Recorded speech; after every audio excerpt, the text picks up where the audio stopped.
جانوروں کی دو کنڈیشنز ہیں، بعض صورتوں میں جانوروں پر زکوٰۃ ہوتی ہے اور بعض صورتوں میں زکوٰۃ نہیں ہوتی، بلکہ ہم کہہ سکتے ہیں اس وقت ایک غالب حصہ ہے جانوروں کا جن پر زکوٰۃ نہیں ہے۔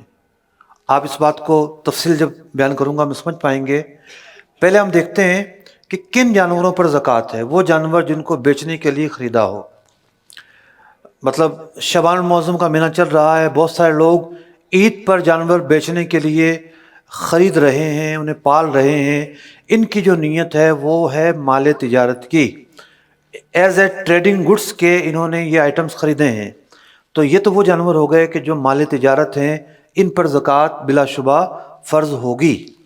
آگے چلتے ہیں، وہ جانور جن سے بچے یا دودھ لینا مقصود ہو یا محض فربا کرنا مقصود ہو اور سال کا اکثر حصہ مفت چرتے ہوں، ایسے جانوروں پر بھی زکوٰۃ ہوگی۔ جو لوگ باڑے جنہوں نے رکھے ہوئے ہیں خرید کر چارہ ڈالتے ہیں، وہ جانور اس شرط پر پورا نہیں اترتے، کیونکہ انہیں خرید کر گھاس ڈالنا پڑتا ہے، اور باڑے والے اگر انہوں نے بیچنے کے لیے جانور رکھے ہیں تو زکوٰۃ ہوگی، بیچنے کے لیے سے خریدے تھے، اور اگر انہوں نے دودھ کے لیے رکھے ہیں تو اس جانور پر زکوٰۃ فرض نہیں ہے۔ دودھ کے لیے رکھے ہیں، بچوں کے لیے رکھے ہیں، ان جانوروں پر زکوٰۃ فرض نہیں ہے۔ یہ دو صورتیں تھیں جانوروں کی جس میں زکوٰۃ فرض ہو رہی تھی۔ اب ہم آتے ہیں دو ان صورتوں کی طرف جن میں جانوروں پر زکوٰۃ فرض نہیں ہو رہی، جس کو سال کا اکثر حصہ خرید کر چارہ ڈالنا پڑتا ہو، ان پر زکوٰۃ فرض نہیں ہے۔ پہلے والی صورت کی اپوزٹ صورت ہے۔ تو اگر جنگل میں چرتے ہیں، کھلا چرتے ہیں اور ان کا مقصد فربا کرنا